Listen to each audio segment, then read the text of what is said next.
Hello, so in this video I will tell you how you can increase your website speed on GTMETRIX. So this is my personal portfolio website, and here you can see I've added my services and I've created some products that can help you grow your social media. If you want to create a similar website like this one, then you can go to my channel and you can go to playlist, and here I have created a playlist zero to launch portfolio website creation. So you can watch this first video to start, and in this video I have created complete website design, and then we have enhanced the functionalities.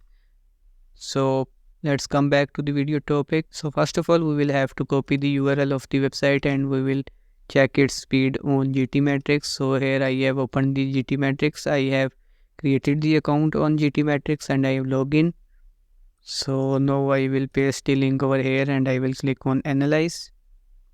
So it will take its time, so let me fast forward this video. And here you can see the grades of the website. So you can see they are very bad. So we will go back to the website and we will go to dashboard. And now we will install a new plugin. So we will scroll and click on add new plugin. So we will use Nitro Pack.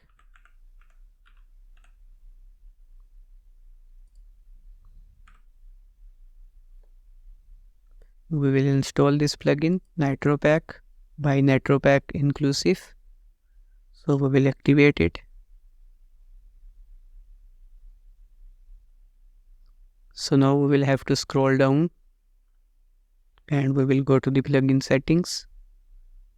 And here you can see it says Nitro Pack is disconnected. So we will click on connect to Nitro Pack. And here we will have to create our account so we can sign in with Google.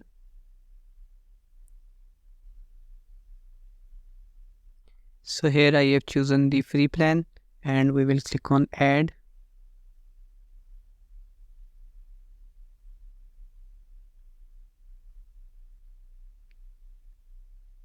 You can see Nitro Pack is connected and we don't have to make any change. And we will go back to GTMetrix and we will click on compare. And here we will add the URL of the website again and we will click on compare. So now you can see the grades of the website are increased a lot and both are turned to A. So we have just installed a plugin and we have connected its API and it has improved our grades. So that's how you can improve your website speed on GTMetrix.